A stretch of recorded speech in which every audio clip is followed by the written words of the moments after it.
ध्यानाभ्यास के इस सुखद अनुष्ठान में आपका हृदय से स्वागत है, अभिनंदन है, अभिवादन है। ध्यानाभ्यास के लिए कृपया अपने नेत्रों को बंद कर लीजिए। आपका सुख आप में है, आपके आभ्यंतर अमूर्त शरीर में है, बाहर किंचित भी नहीं है। इंद्रियों से हम बाह्य पदार्थों को जानते हुए अपने सुख से वंचित रहते हैं।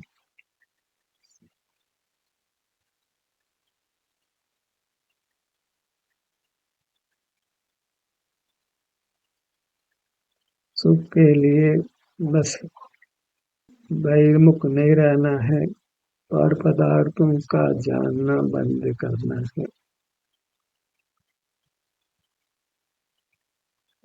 अनादि से हम पर पदार्थों को जानते हुए ही रहते हैं और उसी से संसार में नाना दुख भोगते हैं।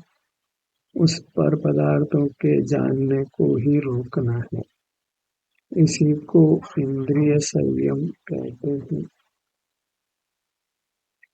इंद्रिय ज्ञान का नियंत्रण करना कहते हैं। यहाँ पर पदार्थों को जानना बंद करते हैं, वहाँ स्वमेव ही हम अपने में होते हैं। हमें शांति का अनुभव होता है, सुख का अनुभव होता है, हम वीतराग होते हैं, निष्कषाय होते हैं। पर का जानना बंद करना यह धर्म है, ऐसा लोक में प्रसिद्ध नहीं है। इसका उपदेश प्राप्त नहीं होता है, इसलिए हम पर का जानना कभी बंद नहीं करते हैं। पर का जानना करते हुए ही हम सुखी होने का उपाय करते हैं और कभी सुखी नहीं हो पाते। वैश्विक सुख दुख भोगते हुए ही हम जन्म मरण करते रहते। कुछ वैश्विक सुख मिल जाता है, उसी से हम संतुष्ट होते हैं, पर उसका अंत शीघ्र ही विरस होता है, दुखद होता है। धर्म का यथार्थ स्वरूप यही है कि हम मूर्त पदार्थों को जानना देखना बंद करें। जानने के नाम पर मूर्त पदार्थ ही जानने में आते हैं। इंद्रिय ज्ञान ही होता है। अपना स्वरूप में जाना नहीं जाता है, केवल सुख दुख रूप से अनुभव में आता है। अपना शरीर हमको प्रसिद्ध होता है, यहाँ सुख दुख होने से सिर से पैरों तक ही हमको सुख दुख होता है। यही विभिन्न भागों में जिसको हम शरीर रूप से ही अनुभव करते हैं। यद्यपि बाह्य मूर्त शरीर के समान हमारे अमूर्त शरीर अवयव हमारे जानने में नहीं आते। वहाँ कोई रंग नहीं है, गंध नहीं है, रस नहीं है, स्पर्श नहीं है, केवल शारीरिक सुख दुख का परिणाम होता है। उस शारीरिक सुख दुख का अनुभव करने से ही दुखों का विनाश होकर सुख होता है। ऐसी लोक में किंचित भी प्रसिद्धि नहीं है, इसलिए वास्तविक सुख पाने का उपाय प्राप्त नहीं होता है और जीव संसार में जन्म मरण करता रहता है। मुक्त होने का इतना छोटा सा ही विधान है कि हम अपने शरीर का एहसास संवेदन करते हुए रहें। पर पदार्थों का जानना तत्व में भी नहीं होता है, तो पर पदार्थों के जानने से होने वाली आकुलता भी नहीं होती है।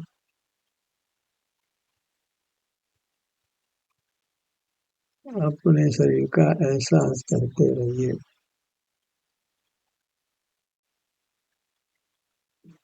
यही वास्तविक धर्म है, इसी को हमने धर्म के रूप में पहचाना है। हम दुख पाते रहे हैं क्योंकि हमने धार्मिक जीवन नहीं जिया है। धार्मिक जीवन जीने वालों को तो दुखों का अंत आ जाता है।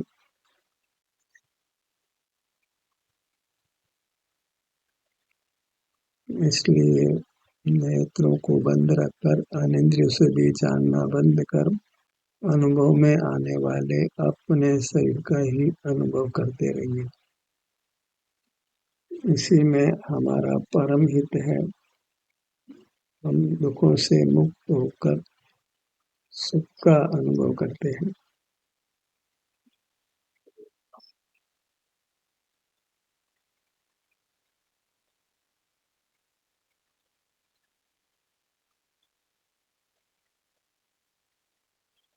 हम सुख चाहते हैं तो सुख होने के उपाय में ही प्रवृत्त होना है।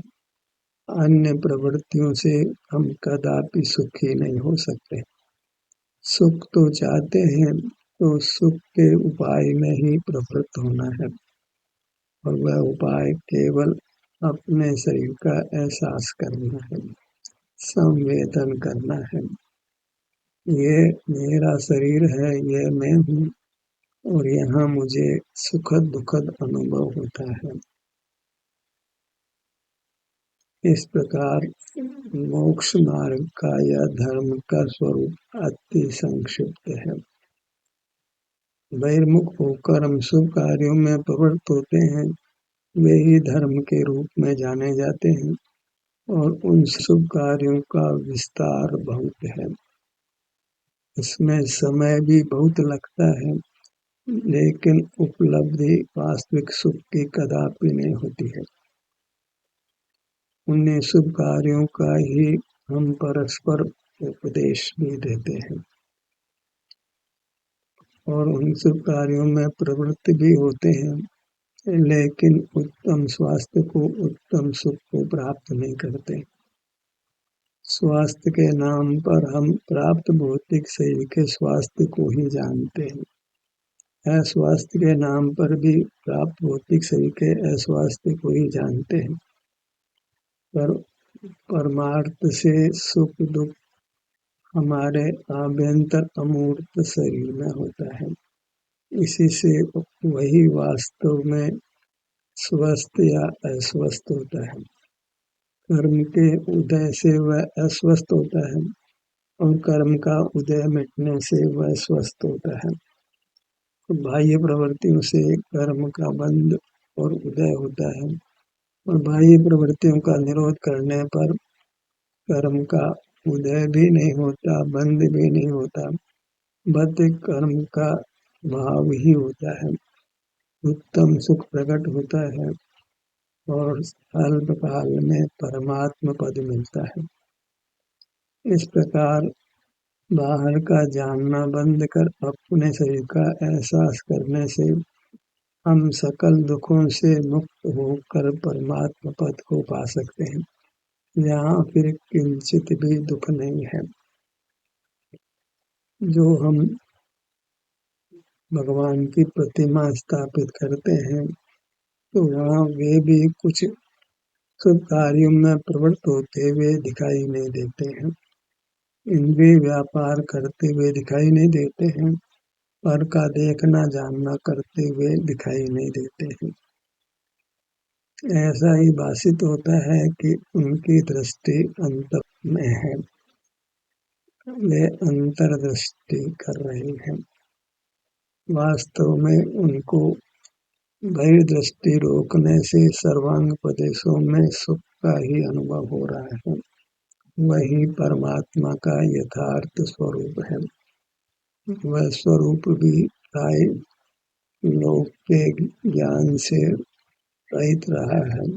हम परमात्मा को सर्वज्ञ देखते हैं, सर्वदर्शी देखते हैं, अनंत बल वाला देखते हैं। कैसा सुख उनको अनुभव होता है, उसका हमको परिचय भी नहीं होता है। क्योंकि हमको ज्ञान होता है तो हम परमात्मा को अनंत ज्ञान वाला मान लेते हैं। हमको बल होता है तो हम परमात्मा को अनंत बल वाला मान लेते हैं। और हमको वैश्विक सुख होता है तो वह वैश्विक सुख तो परमात्मा को होता हुआ बिल्कुल भी दिखाई नहीं देता है। तो परमात्मा की जो महिमा है वह तो केवल उनको सर्वज्ञ मानने और सर्वशक्तिमान मानने से ही की जा रही है, जो कि उनका किंचित भी स्वरूप नहीं है। न वे सर्वज्ञ हैं न सर्वशक्तिमान है। उनको उत्तम अतीन्द्रिय सुख का अनुभव होता है, इसका लोक के जीवों को परिचय नहीं है, क्योंकि वे बाहर ही खड़े रहते हैं। अपने शरीर का एहसास करें तो मालूम हो कि परमात्मा को कैसा सुख होता है। बीती ताई विसारिये वर्तमान की सुध ले। अब वर्तमान में अपने शरीर का एहसास करिए। यहाँ जो भी सुख दुख की स्थिति है उसका अनुभव करिए। यही धर्म की क्रिया है, यही धर्म है, यही देव दर्शन है, यही देव की आराधना है, क्योंकि हमारे देव हम ही हैं। एक जीव का दूसरा जीव आराध्य नहीं होता है, क्योंकि एक जीव को दूसरे जीव का सुख कदापि अनुभव में नहीं आता है। हर जीव को अपने सुख दुख का ही अनुभव होता है। मूर्त पदार्थों में सुख दुख नहीं है तो उनका अनुभव कदापि नहीं हो सकता है। हम व्यर्थ ही मूर्त पदार्थों को जानकर अपने को वैश्विक सुख दुख परिणमाकर उनके प्रति राग द्वेष करते हैं। और उस राग द्वेष से मुक्त होने का एक ही उपाय है कि हम मूर्त पदार्थों को नहीं देखें जाए। वही वास्तविक मुक्ति का पुरुषार्थ है। मोक्ष के पुरुषार्थ के स्वरूप को हमने जाना ही नहीं है। मूर्त पदार्थों को नहीं देखना जानना वही मोक्ष का पुरुषार्थ है। वह आज करें, कल करें या कभी नहीं करें, यह हमारा चुनाव है। पर मूर्त पदार्थों का देखना जानना बंद किए बिना मोक्ष मार्ग का प्रारंभ भी नहीं हो सकता है। भले ही आप दिन रात मंदिर में रहें, स्वाध्याय करें, पूजा करें, तीर्थों में जाएं, पहाड़ों पर चढ़ें, उपवास करें, ब्रह्मचर्य भी धारण करें, वेश भी अंगीकार करें, नग्न दिगंबर हो जाएं, पर इन सब से किंचित भी न मोक्ष मार्ग होता है न सुख ही होता है। अपने शरीर का एहसास करते रहें। इसमें किसी की पराधीनता नहीं होती, केवल अपनी ही चाह, अपनी ही भावना होती है। और वह चाह तो हमने स्वयं ही करनी है, वह भावना भी हमने स्वयं ही करनी है। उसमें दूसरे का कुछ भी कर्तृत्व नहीं है।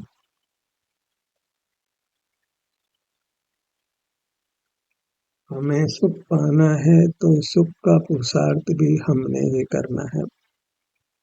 दूसरे के पुरुषार्थ से हम कदापि सुखी नहीं हो सकते हैं।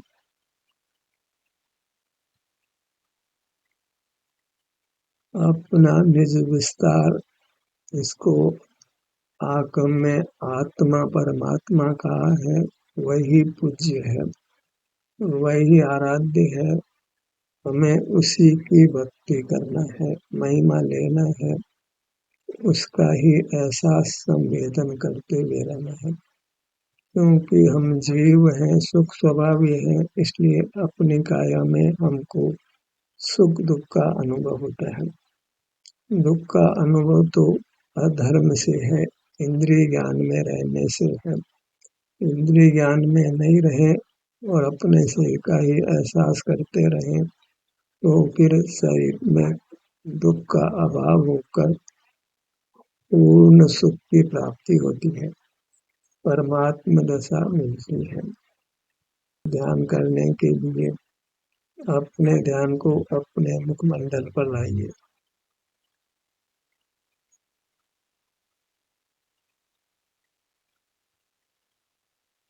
यह कोई कठिन कार्य नहीं है। हमको अपना मुखमंडल परिचित है, इसलिए अपने मुखमंडल का एहसास करिए।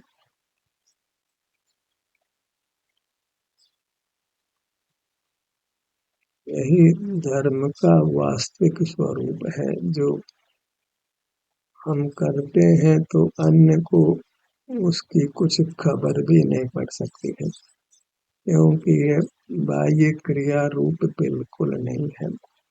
हमने बाह्य क्रिया में ही धर्म को जान मान लिया है, और ये एक गुप्त क्रिया है जिसका संवेदन हमको ही होता है, इसलिए अन्य को उसका परिचय नहीं होता। दूसरा तो यही समझ सकता है कि हम मानो सो रहे हैं, क्योंकि प्राय जीव नेत्र बंद कर सोते ही हैं, अपना एहसास नहीं करते हैं।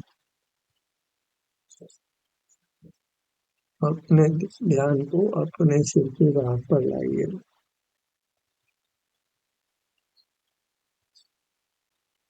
हम सुख स्वभावी हैं, इसलिए हमको अपने अवयवों में नियम से सुख दुख का अनुभव होता है,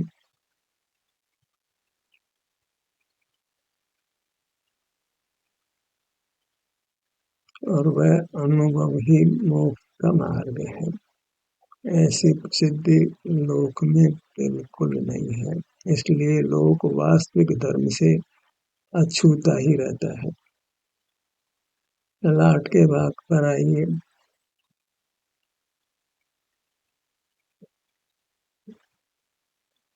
इसमें बाह्य उद्यम कुछ भी नहीं है।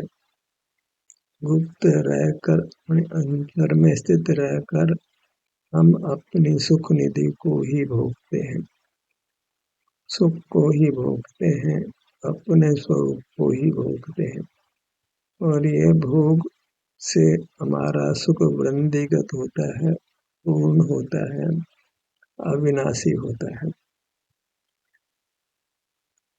भ्रूमध्य पर आइए।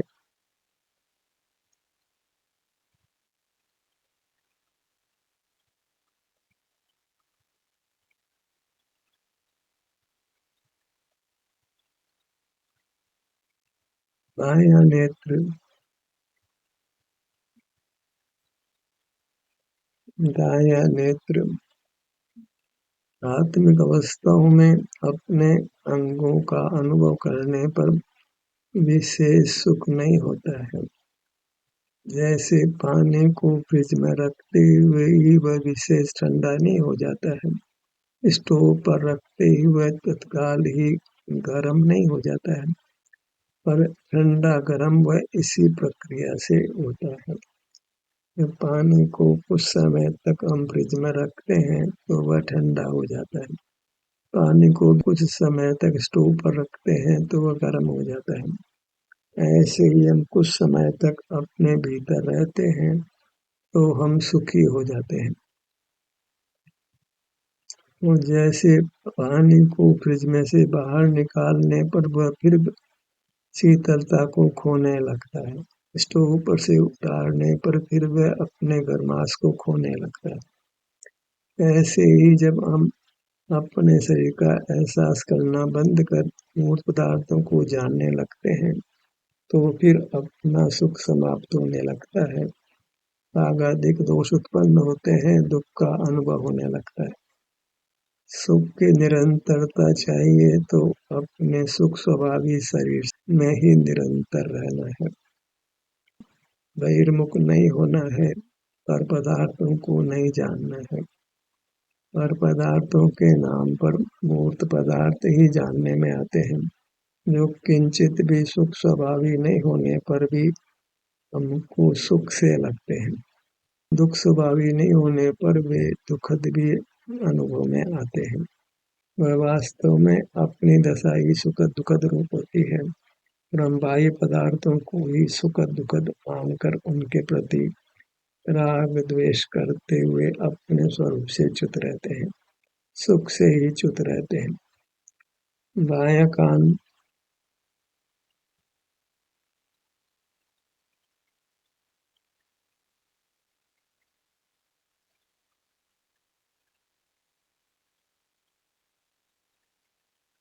दायां कान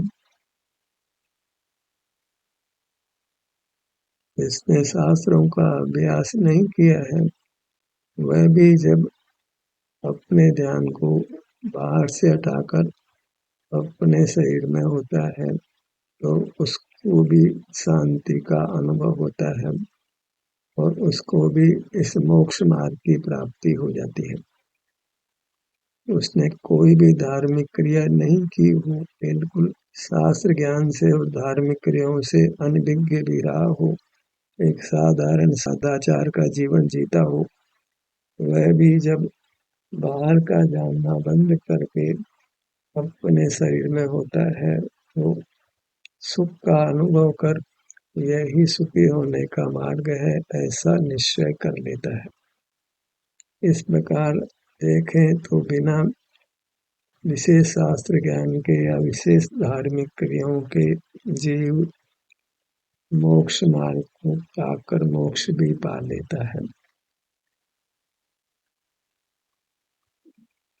अशुभ क्रियाओं में प्रवृत्त होने वाले जीव के लिए तो ये मार्ग सुनने को भी नहीं मिलता है। ये मार्ग सुनने को भी उन्हीं को मिलता है जो सदाचार में जीवन जीते हैं।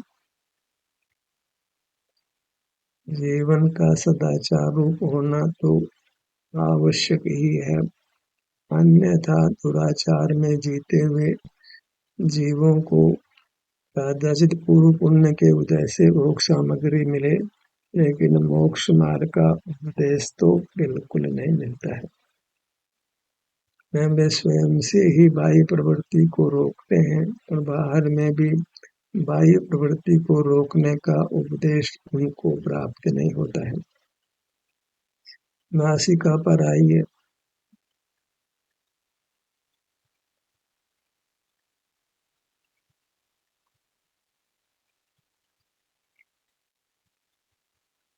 जब हम अपने किसी बात पर होते हैं तो सुख स्वभावी होने से सुख दुख रूप संवेदन नियम से होता है और वह संवेदन ही मोक्ष मार्ग है।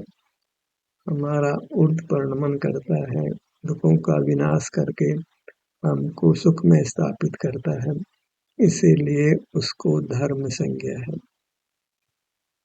दोनों होठों का स्थान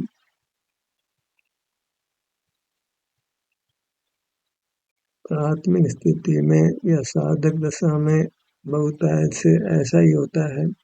हम अपना अनुभव करते हैं और फिर विकल्प उत्पन्न हो जाता है, फिर अनुभव करते हैं, फिर विकल्प उत्पन्न हो जाता है। तो इससे कुछ घबराना नहीं है कि मुझको बहुत विकल्प हो रहे हैं। अनादि से हमने विकल्प ही किए हैं और जब अनुभव करते हैं और फिर विकल्प होता है तो हमको बुरा लगता है। वह बुरा लगता है तो फिर यही करना है कि हमको अनुभव का अभ्यास बढ़ाना है, तो उत्तरोत्तर पे विकल्पों की कमी होती जाती है। मुख के भीतर जिह्वा,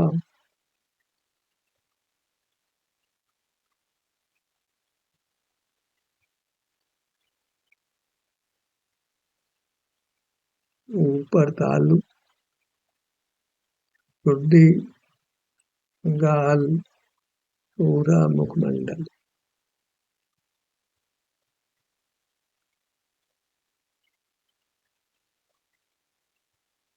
चार इंद्रियां मुखमंडल पर ही स्थित हैं। स्पर्श इंद्रिय का विस्तार सर्वांग में है। इस प्रकार ज्ञान का परिणाम तो सर्वांग में होता ही है। चार इंद्रियों का ज्ञान मुखमंडल के स्थान से हो, स्पर्श इंद्रिय का ज्ञान सर्वांग प्रदेशों से हो, तो इन 5 इंद्रियों का उपयोग हमने बंद रखना है। मन से विचार होता है तो उस विचार को भी बंद रखना है।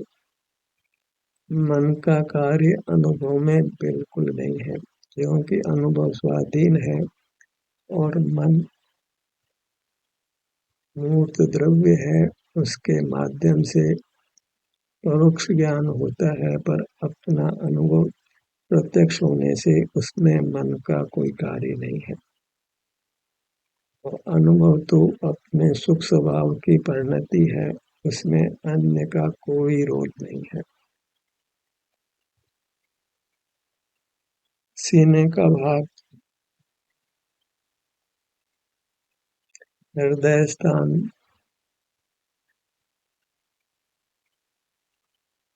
पेट,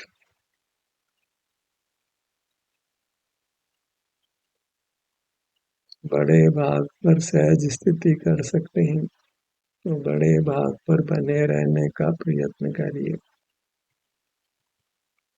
ये प्रयत्न सुगम है यदि भावना हो, चाह हो, इच्छा हो मुक्ति पाने की, सर्व दुखों से मुक्त होने की, जन्म मरण से मुक्त होने की, तो सहज ही फिर हमको अपने में स्थिति बनती है। हम बाह्य प्रवृत्ति को रोकते हैं और अपने में बने रहने का ही सतत प्रयत्न करते हैं। पीठ का भाग, दाहिनी भुजा, बाईं भुजा,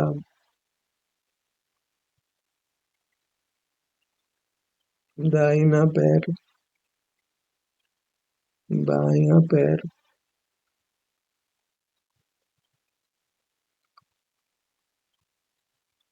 ये मनुष्याकार अति अति उत्तम है। इस मनुष्याकार को पाकर हम सहज ही अपने में स्थित होकर मोक्ष मार्ग में गति कर सकते हैं। अल्प भाव में ही परमात्म पद पा सकते हैं। इसलिए इस मनुष्य जन्म को सर्वश्रेष्ठ माना जाता है।